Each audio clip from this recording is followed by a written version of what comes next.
Vocês estão bem? Amém. Então tá bom. Eu quero pedir para você abrir a sua Bíblia no livro de 2 Reis, capítulo 6. 2 Reis, capítulo 6. Gostaria de ver a igreja aqui amanhã de manhã e amanhã à noite, tá bom?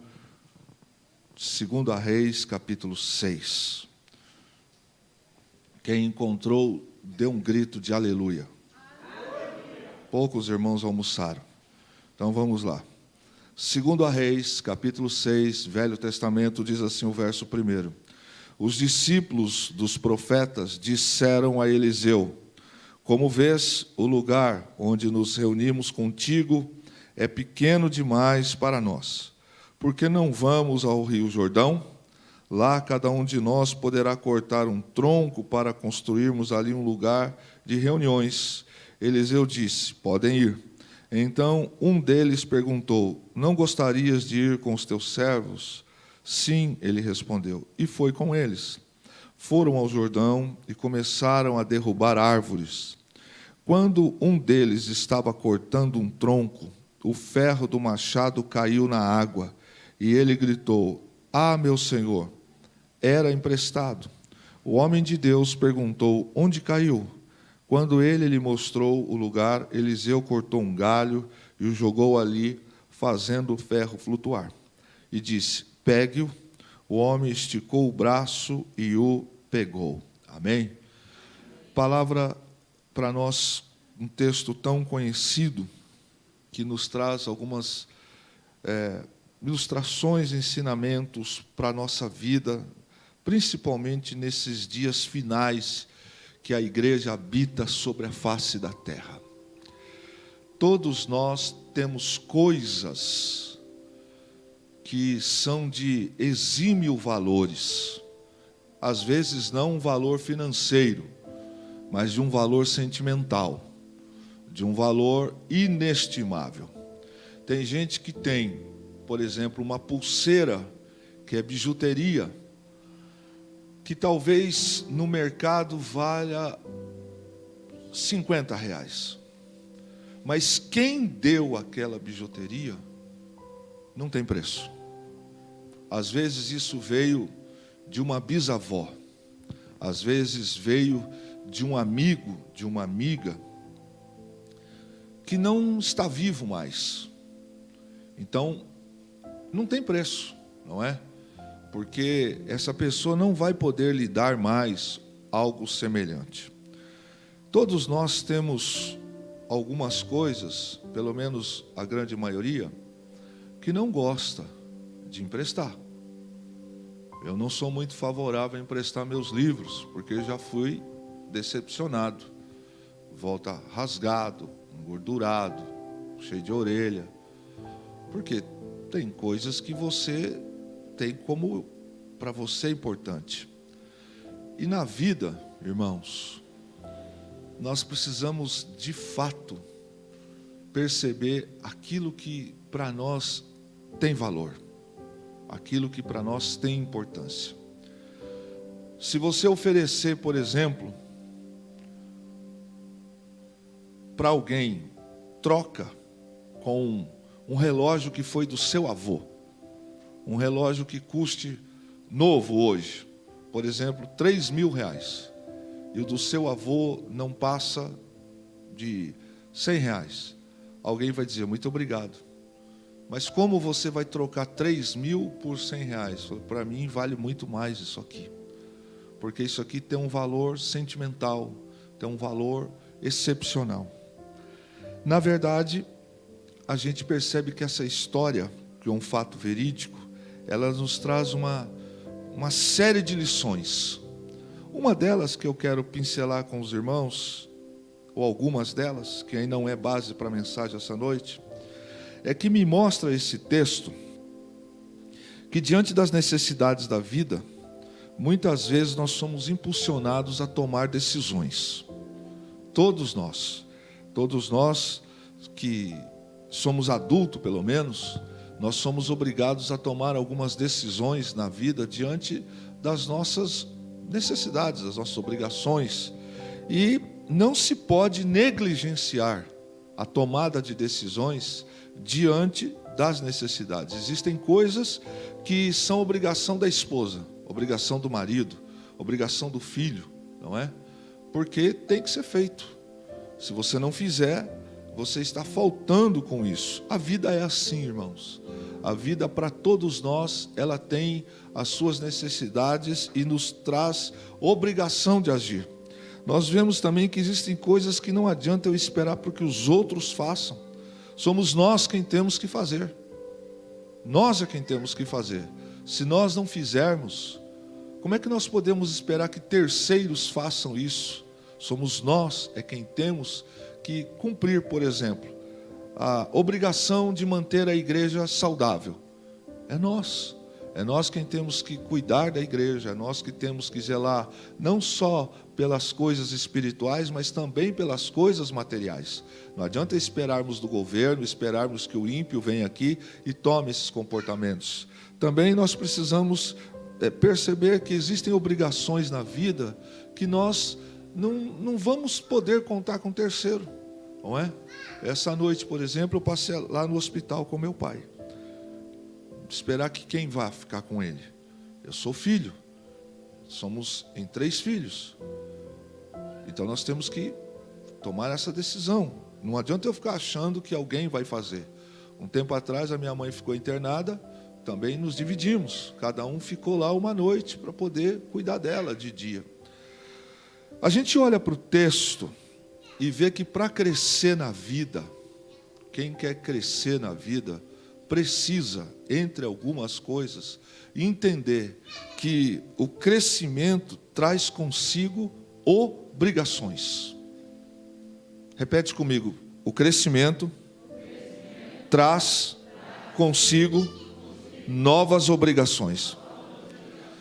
Irmão, se você não quer ter obrigação, se você não quer, você não faça nada para crescer. Fique o mesmo.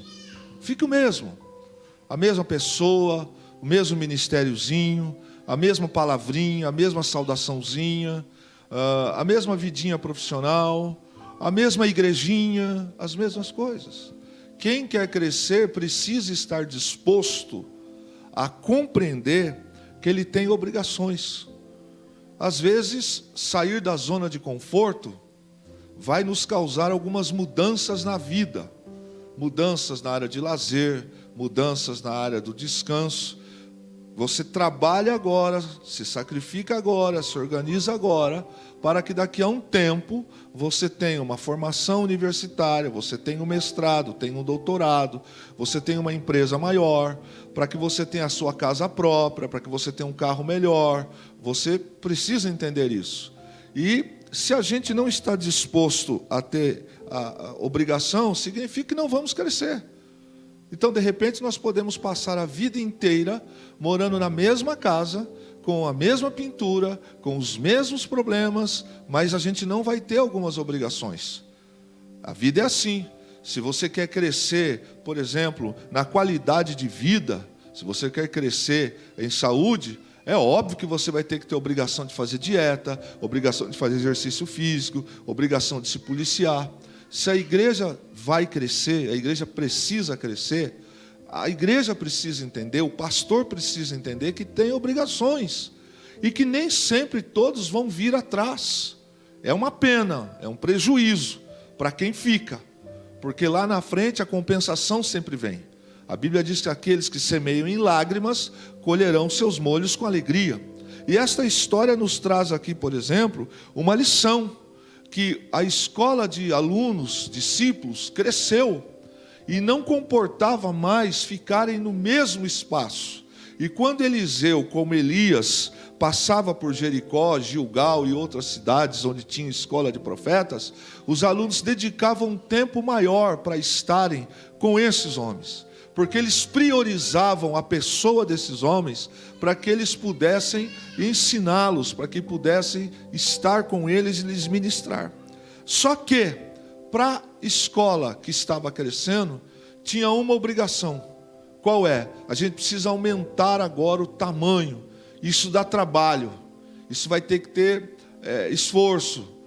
E uma das lições que a gente aprende, e aí é uma coisa muito séria, é que não adianta eu reclamar porque eu não cresci. Não adianta eu reclamar porque eu não tenho, não adianta eu reclamar porque algumas coisas não estão acontecendo na minha vida, na minha igreja, na minha família, em outro lugar, porque simplesmente eu preciso entender que se eu quero crescer, eu tenho que ter obrigação.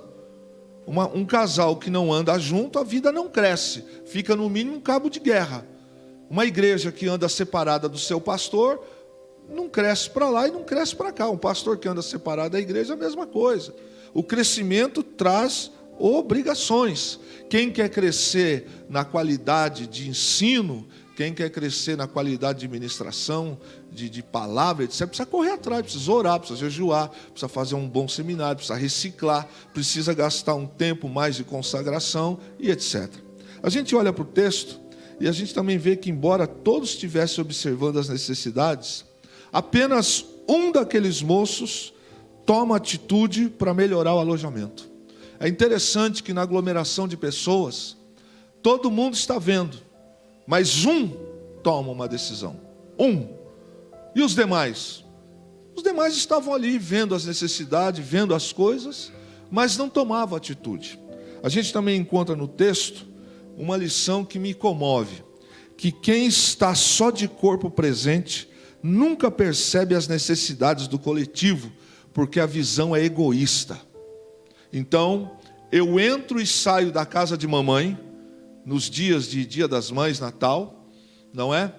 Eu não me preocupo se tem mistura para aquele almoço, eu não me preocupo em cuidar da limpeza após o almoço, eu chego no horário, sento, não quero saber quem fez, quanto custou para aquela carne assada estar lá. Quanto custou para aquela salada de frutas estar lá? Entra ano e sai ano, eu me comporto assim. É Dia dos Pais, é Natal, etc e tal. Eu estou ali com uma visão egoísta. Aliás, estou para muita gente fazendo o quê? É uma visão de gente que não tem visão de reino, mas é uma visão egocêntrica. É alguém que entra e senta na casa de alguém, come, bebe, vai embora, não se preocupa em lavar uma louça, secar, mesmo vendo os pais de idade, acham que eles têm essa obrigação, vai na casa de alguém, é pesado para alguém, ele está de corpo presente, mas a visão é egoísta, não é? Ou então eu moro com meus pais, um casal que seja, eu pego o meu salário, a despesa da casa gera em torno de 2 a 3 mil reais. Eu pego lá e pago uma conta de água e pego o resto do meu salário e vou curtir. Visão egoísta. Uma pessoa dessa não é abençoada, não será abençoada, porque essa pessoa é egoísta. Ela não tem uma visão de corpo. Não é? Ele gasta com bobagens na rua, gasta com ele, gasta com peças, gasta com supérfluo e não quer saber quanto a mãe e o pai gastam de remédio por mês, quanto se gasta na compra. Eu pago a conta de água, mas a conta de água não paga a sua conta de luz, não paga a sua comida, não paga o seu papel higiênico, não paga o sabão em pó para lavar, toalha de rosto, toalha de banho, o lençol. Perceba que a vida tem um monte de coisa muito maior do que isso aí. Mas existem pessoas que só estão de corpo presente. Estão, mas a visão é egoísta. Eles não se atentam à necessidade.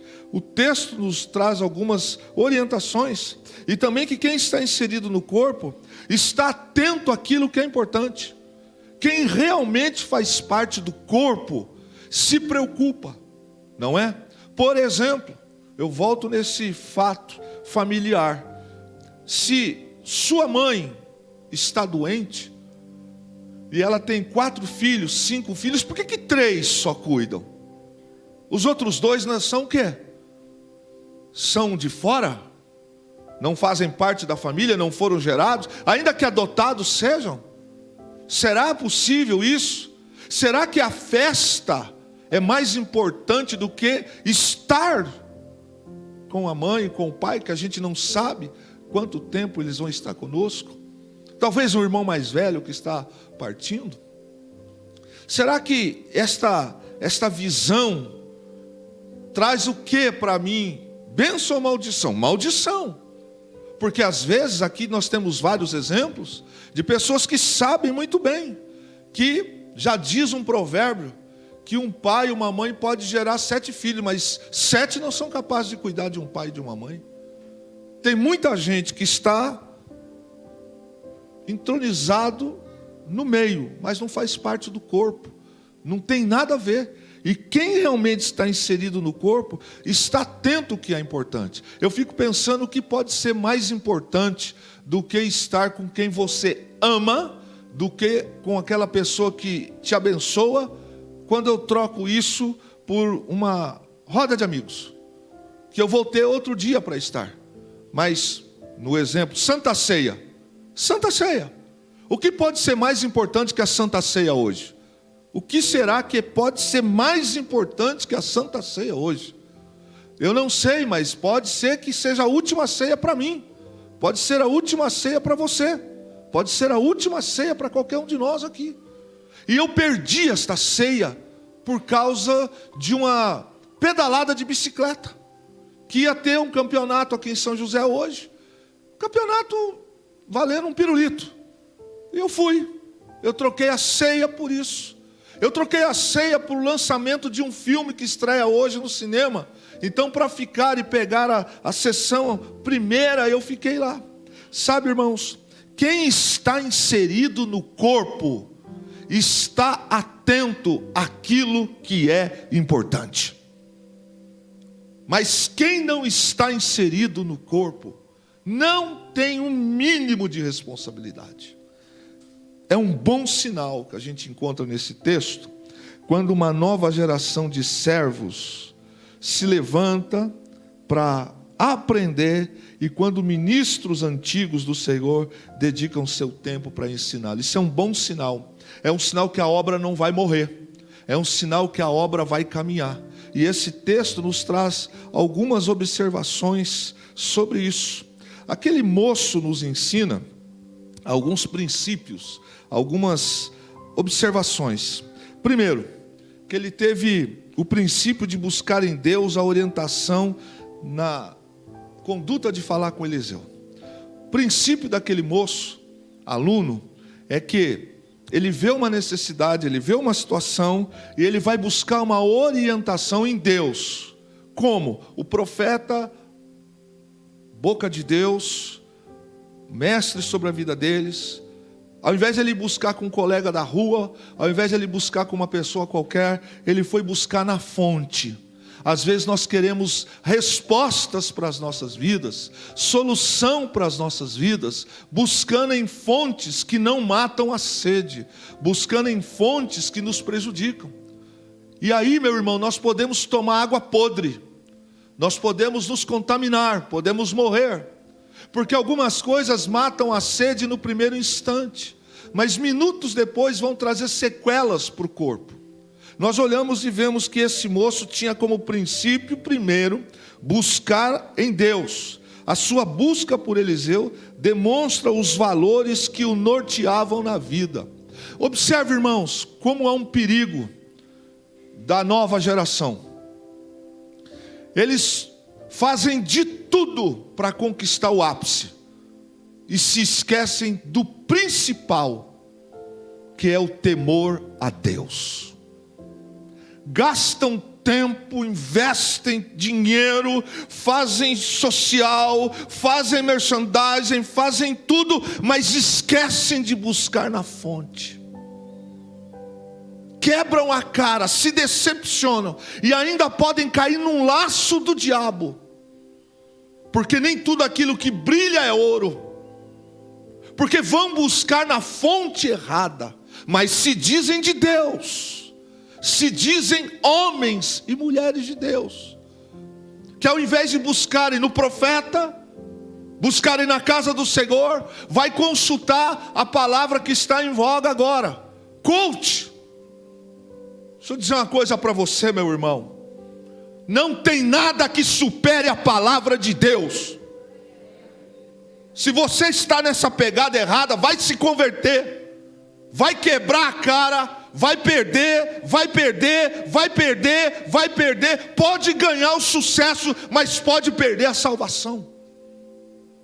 Que coisa mais terrível do que chegar no dia do juízo, o Senhor falar assim: aparta-te de mim, eu não conheço você. Senhor, mas eu tomava ceia, você comia pão e tomava suco de uva. Você nunca foi meu, você nunca se preocupou comigo.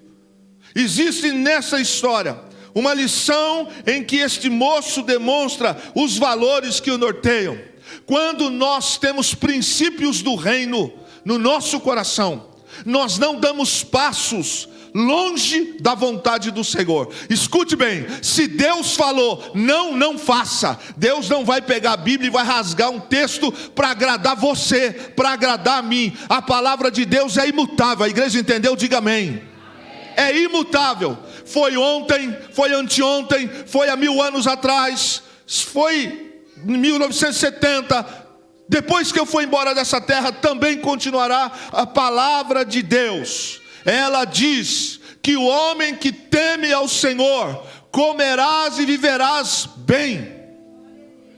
É a palavra de Deus. E este moço mostra os valores que ele tem. Irmão, deixa eu dizer uma coisa.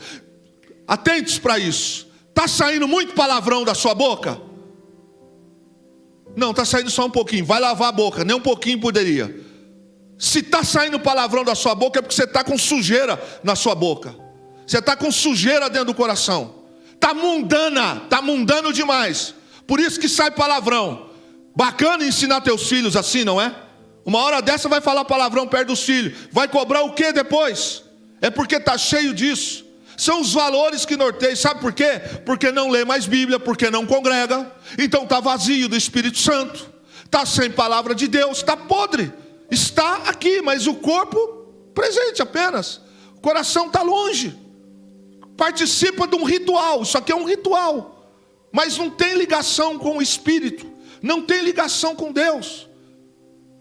Quando a gente começa a falar bobagem demais, quando a gente começa a perder princípios, é porque nós estamos morrendo espiritualmente. E o apóstolo Paulo diz: por isso que há entre vós muitos fracos e doentes, e não poucos os que dormem. Porque comendo e bebendo o corpo do Senhor, sem discernir, comem e bebem para a sua própria condenação. Irmãos, esse moço nos ensina que ele tinha valores internos, os quais o mundano despreza. Os mundanos não buscam em Deus. Sabem quem buscam? Nos da rua. Que interessante, porque para muita gente Deus só fala em igreja que tem 8.000 pessoas. Interessante que para muita gente a igreja de chão de terra, um pastor simples no sentido de não ter algumas coisas, ele pode simplesmente não ter aquela referência para este homem. É uma pena, porque o texto aqui mostra que esses moços valorizaram o homem de Deus que estava de frente com ele na vida deles. Valorize as pessoas de Deus que ele colocou na sua vida hoje, viu, irmão? Valorize, eu vou dizer de novo, valorize os homens de Deus e mulheres de Deus que o Senhor colocou na sua vida, ainda que seja para te chamar a atenção, puxar a tua orelha, porque o dia que esse homem não existir mais, vocês poderão sentir, nós poderemos sentir a falta que eles fazem. E aí depois a gente não vai poder mais ver algumas coisas depois. Ver mais coisas depois. Como a gente vê umas hipocrisias. Enquanto está vivo não honra. Valorize a igreja que Deus te deu hoje de portas abertas. Valorize a pessoa que abre a igreja para você sentar aqui. Esses bancos que vocês estão sentados agora, a igreja, quando você chegou aqui, eu acredito que você não encontrou um bando de lixo aqui dentro. Mas alguém veio aqui mais cedo, limpou, passou pano. Sabe, queridos, e às vezes eu fico preocupado com algumas coisas que não tocam os outros. Valorize. Aquele moço nos ensina que buscar de Deus a orientação é a melhor. Pessoas carnais agem primeiro, tomam decisões sem se importar com valores espirituais. Olha, irmãos, eu vou contar uma coisa para você aqui. Existem desobediências na vida que vão nos triturar para o resto da nossa vida. Não queiramos tomar decisões sem a bênção de Deus, porque talvez tenhamos que levá-la pelos próximos 50 anos da nossa vida. E o que podemos fazer? Nada mais. Nos ensina também uma lição de não andar sozinho. Este moço nos traz esta lição. Pessoas inteligentes não andam sozinhas. Se elas caírem, tem alguém do lado para socorrê-las. Algumas pessoas são abençoadas porque enxergam o valor de estarem sendo acompanhadas. Outros não. Eu já vi essa história acontecer muitas vezes na vida cristã. Pessoas que tomam carreira solo, se intitulam, saem, 15 anos depois perdeu a família, perdeu os filhos, perdeu saúde, perdeu tudo. Porque andou sozinho. Algumas pessoas deixam de ser abençoadas porque querem andar sozinhas. Quem anda sozinho corre um grande risco de se perder. As nossas atitudes de hoje geram bênção ou maldição. Quem escolhe andar sozinho pode perder. E também que as nossas escolhas da caminhada são as convicções que trazemos ao coração. Mas qual é a mensagem da noite? A mensagem da noite é: o machado era emprestado. Isso aqui são só para você pensar. Machado emprestado. Machado emprestado significa aquilo que não é nosso. Esse machado não era dos discípulos. Não era.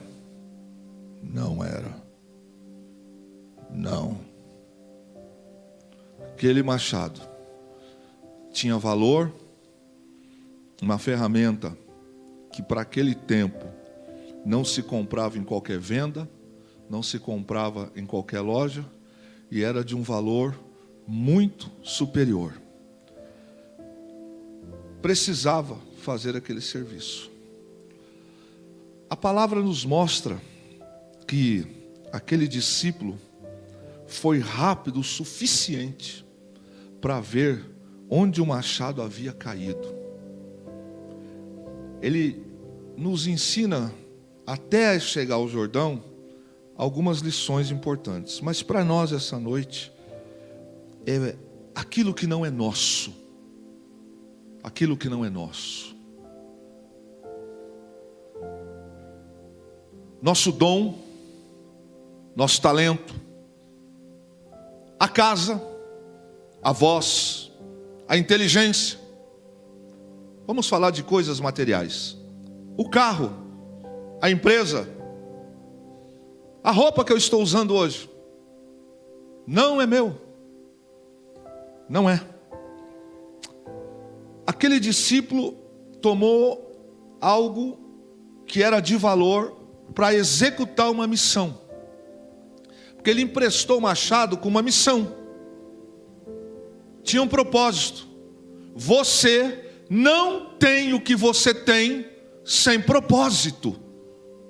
Você não está vivo sem propósito. Você não tem os dons que você tem sem propósito. Não se iluda. Não se iluda com os talentos e dons que você tem. Não são seus, não são meus. Nós estamos com o machado emprestado. Sabe de quem é? De Deus. O carro que você dirige, o dinheiro que você vai pagar a passagem de ônibus para voltar para casa, não é seu.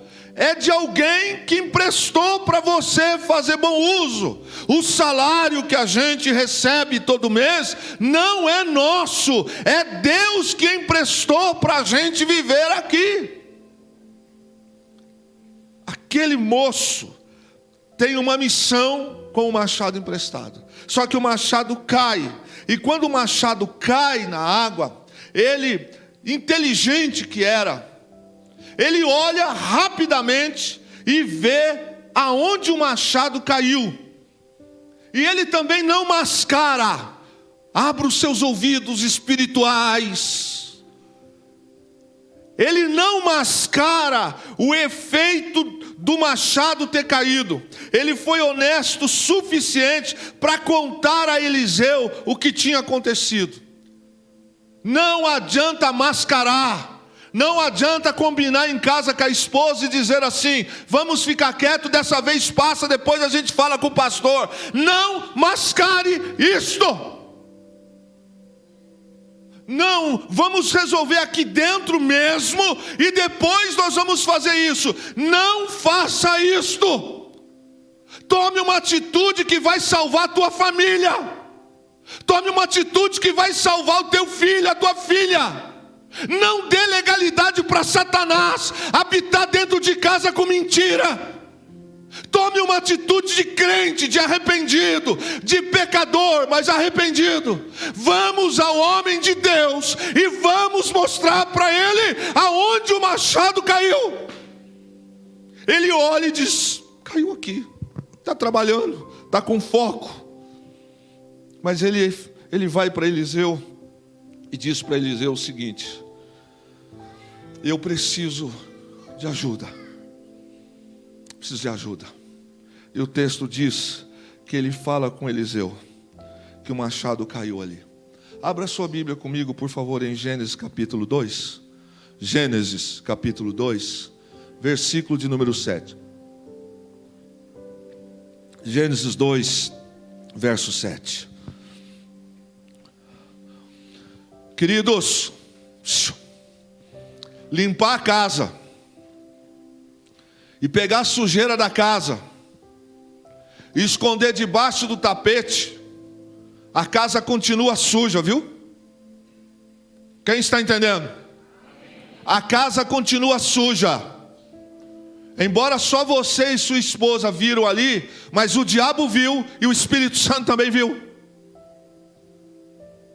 Não junte sujeira escondido. Procure resolver o assunto. Vá até o homem de Deus. Sente-se. Tome a medicação certa. Não fique tomando remedinho para tirar a dor momentânea. Vá na raiz do problema. Tem coisas que só vão ficar piores. Gênesis 2, verso 7. Então o Senhor Deus tomou o homem do pó da terra e soprou em suas narinas o fôlego de vida, e o homem se tornou um ser vivente. Ou seja, este corpo físico aqui foi criado do pó, por uma obra do Deus Todo-Poderoso. Mas o espírito, a minha alma, o soprar dele, foi ele, Deus, quem soprou dentro de mim. Escute o que eu vou dizer para você. Nós vamos ter que devolver. O corpo volta para o pó e o espírito volta para Deus que o deu. Então, tudo o que eu sou nesta vida não é meu, é de Deus. Amém? E um dia o machado chamado alma vai ter que ser devolvido. Como vai ser devolvido o machado para o dono do machado? Salmo 146, verso 4. Quando o espírito deles se vai, voltam ao pó. Naquele mesmo dia acabam-se os seus planos. Todos nós aqui, quem estiver ouvindo esta mensagem daqui a não sei quanto tempo, terá que se lembrar e ter consciência que um dia o Espírito, a alma que Deus soprou sobre nós, em quem? No incrédulo, no ateu, no cristão, em todos os homens, este machado vai ter que ser entregue. A ferramenta vai ter que ser devolvida. A pergunta é: vamos ter o que devolver o que Deus nos forneceu? Segundo, tudo que temos é emprestado, nada é nosso. Então o que eu estou fazendo com a minha alma? Que não é minha. Dons, aptidões, bens, oportunidade, tudo que temos vem de Deus. Eu vou ter que prestar conta com o Senhor, porque o machado é emprestado. Ou você acha que o dom da oratória que Deus colocou em você é seu, é meu? Ou você acha que a inteligência para fazer cálculos matemáticos estratosféricos é uma obra sobrenatural sua? Ou você acha que falar 2, 5 idiomas é porque você é o cara? Não, você não é o cara. Você é apenas alguém que Deus emprestou o machado. E quem perde o machado precisa se lembrar de uma coisa: aonde caiu o machado? Precisa lembrar, caiu ali, corre, pega de novo, porque você vai ter que devolver. Teremos que prestar contas deles quando nos encontrarmos face a face com o Senhor. A igreja tem noção do que eu acabei de dizer? Que um dia face a face, Deus e eu, me devolva o que você fez com os dons que eu te dei. Senhor, me devolva. Eu te dei inteligência, rapaz. Eu te dei esses dons. Me devolva. Quero ver o que você fez com os dons que eu te dei. Sabe por que aquele moço ficou triste? E ao mesmo tempo, os princípios que o norteavam foram o que salvou? Porque aonde caiu o machado, ele prestou atenção. Ei, eu vou falar numa voz bem compreensível, num tom de voz compreensível, para que quem é espiritual para esta ceia entenda. Aonde caiu o seu machado? Eu resolvo, pastor, está dominado. Se tivesse dominado, não estava vivendo a vida que está. Quais as condições eu vou estar devolvendo a minha alma para Deus quando Ele me chamar? Eu olho para esse texto e vejo que Deus pode recuperar aquilo que eu perdi e me colocar de novo no trabalho. Só Deus pode fazer. O importante é a gente saber aonde e quando aconteceu e confessarmos a Deus de coração para que Ele nos ponha de volta no trabalho. O machado, para aquele aluno, tinha um valor, porque não era dele. Na verdade, meus irmãos, o texto usa a expressão no singular. Atenção, obreiros. Usa a expressão no singular, não usa no plural. Porque quem tem responsabilidade sabe o que é o valor do machado que Deus colocou na sua mão. O texto não diz que os outros alunos correram e falaram: vamos dar um jeito, que mergulharam, que buscaram. Mas o moço que estava com o machado emprestado sabia o que representava aquilo que era emprestado, porque não era dele. Quando a gente tem consciência de que as coisas que temos, o machado não é nosso, a gente tem temor. A gente não usa de qualquer jeito, a gente não usa de qualquer forma, a gente não faz de qualquer maneira. A gente vai ter que prestar conta. Isso é tão sério, porque eu vou ter que prestar conta com Deus das santas ceias que eu tomei indignamente, das santas ceias que eu não tomei também. Um dia, quando findar o meu último suspiro na face da terra, acabou todo o tempo que eu tinha para fazer o que era certo. Aí, o machado, que na palavra de hoje é minha alma, que nunca foi minha, mas de Deus, eu vou ter que entregar para Deus. A pergunta é, nesta noite, se o machado é de Deus, por que eu não estou cuidando desse machado?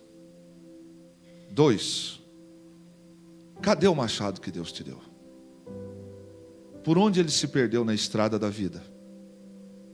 Aonde é que o machado está balançando? Só tem um jeito de recuperar o machado, irmãos. Apocalipse diz assim: lembra-te, pois, de onde caíste e volta ao primeiro amor. Deixa eu fazer uma pergunta aqui. Você se lembra de quando você entrava aqui na igreja e dava glória a Deus nos cultos?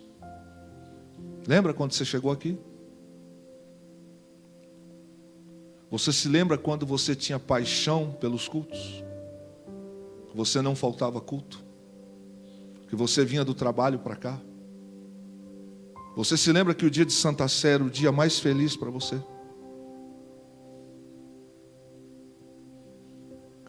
Onde caiu o machado? Onde caiu? É a pergunta.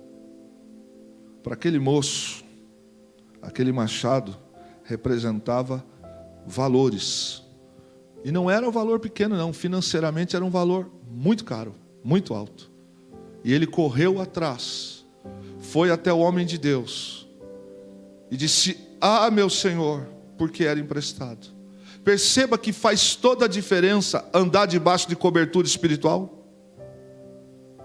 A igreja entendeu? Faz toda a diferença andar debaixo de cobertura espiritual. O que aconteceu, filho? Aconteceu isso, isso, isso. Não olhe para quem te cobre espiritualmente com um olhar de desdém, querendo comparar com os megas. Se ele tem o Espírito de Deus, não lhe falta nada. Se ele falar para você, não faça, não vá, não faça, não vá. Não faça. Aonde caiu o machado? Ele prestou atenção e falou: caiu ali. Aquilo que me escraviza é o que me domina. É ceia. É ceia. A gente vai tocar aqui, ó. Aonde caiu o machado? Aonde caiu? Por que a paixão, o amor, o fogo do Espírito, o amor pela obra de Deus, aonde caiu? Deixa eu sair um pouco disso. Dá uma olhada para a pessoa que está do seu lado agora, se você puder. Não são perfeitas. Olhe para cá, para o altar. O mais imperfeito dessa casa está aqui, ó. Sou eu.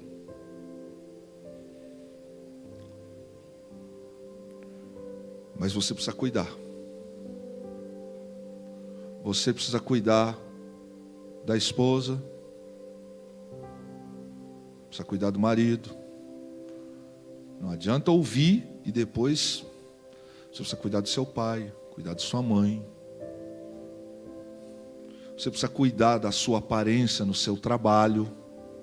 Anda certo, dá bom testemunho. Você precisa cuidar no meio da sua família, com seus comportamentos, seu vocabulário, porque você representa um reino.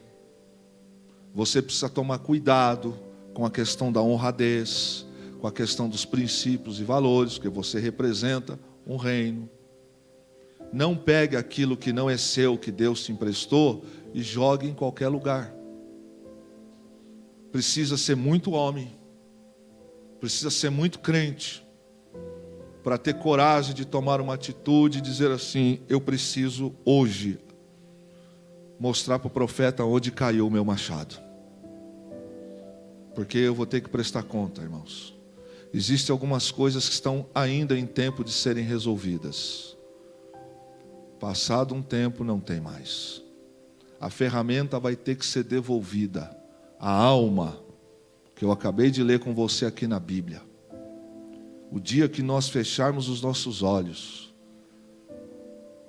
os talentos que Deus colocou em nossas mãos, não foi para você ganhar dinheiro para você sozinho. Não foi para você só curtir. Que pena que não entendeu nada. Porque a vida a gente só tem uma aqui. Não tem plano B. Perdeu essa, perdeu a eternidade. Salvou essa, salvou-se na eternidade. A ferramenta que você tem, que eu tenho hoje, não é nossa. É de Deus. Um dia, Deus vai dizer, me devolva o machado. Eu vou dizer o que para Deus? Senhor, sabe o que é? Você imagine, na minha simples referência, um diálogo de Deus olhando para mim e dizendo assim, Kleber, me devolve o machado. Senhor, sabe o que é? Depois você me explica, eu só quero que você devolva o machado. É sobre isso que eu queria falar a Deus. Falou, depois a gente conversa, agora eu quero que você devolva o machado. Que machado? Eu te coloquei para pastorear uma igreja. Eu te sustentei. Te livrei da morte, coloquei comida no seu prato, te dei inteligência, você fez isso. Me devolve. Não sabe o que é, Deus? Me devolve. Eu quero aquilo que não é seu, é meu. Só isso. Aquele homem tomou uma atitude e disse assim para o profeta, caiu ali.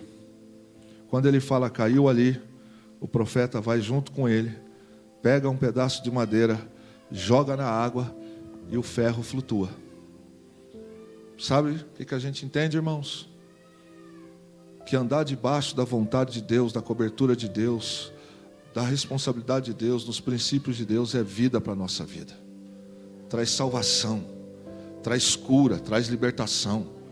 Tem hora que Deus vai pegar a ferida, vai espremer, vai colocar para fora as impurezas, vai colocar o remédio, a gente vai ficar uns dias de molho, mas depois vai curar, vai cicatrizar e a gente vai ficar melhor. Mas a gente precisa dizer para Deus, é aqui. Deus, eu estou com um problema nessa área aqui, ó. Eu não contei para Fernanda, eu não contei para Kleber, eu não contei para o pastor, não contei para Beltrano, eu não contei para Ciclano. Senhor, eu estou vivendo uma farsa, estou vivendo uns dias, uns meses assim, assado. Meu machado caiu aqui, Senhor. Caiu aqui, por causa de ter caído aqui, agora eu não sei como é que eu encaro o Senhor. Eu não sei como é que eu encaro o céu. Eu não sei como é que eu encaro a ceia. Aonde caiu o machado, irmão? Querido, problema nessa vida todo mundo vai ter. Amém? Todo mundo vai ter. Mas aquele moço tomou a atitude certa. Prestou atenção onde caiu.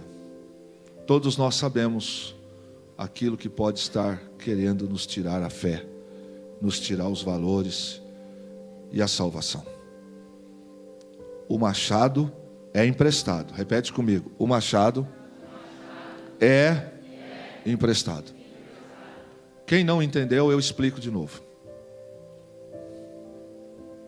Você percebe que a indiferença com o machado não anula a responsabilidade de ter o machado? O chamado de Deus para a minha vida como pastor. O fato de Deus ter me chamado para ser pastor. Se eu fizer um mau uso do ministério, ou se eu fizer um mau uso da minha salvação, não diminui o fato do valor da salvação. Muito menos diminui Deus. Se eu toco na Santa Ceia indignamente, não diminui Deus. É eu que estou me diminuindo. É eu que estou me prejudicando. O machado, a tua alma, tua salvação, vai ter que ser entregue um dia para Deus, prestar de contas. Ponto, irmãos. Não tem conversa. E dois, irmãos, problemas nessa vida todo mundo vai ter. A gente vai precisar conviver com os problemas com os olhos na palavra. O Deus que dá vida é o Deus que dá morte. O Deus que levanta é o Deus que derruba. Os problemas vêm, mas quem está com Deus, por Ele é sustentado. Por Deus ninguém é abandonado. Ó Israel, confia no Senhor, faz o bem e habitarás na terra que o Senhor prometeu. O teu machado, tua filha, teu filho, podem ser o teu machado. Então não joga fora, não joga lá no rio e fala assim: eu vou para a balada, não tem mais problema. Essa criancinha que está nos teus braços é para você cuidar. É para você cuidar. Vai entrar na ostra? Responsabilidade é tua. Se Deus não quisesse que você tivesse esposa, você não teria casado.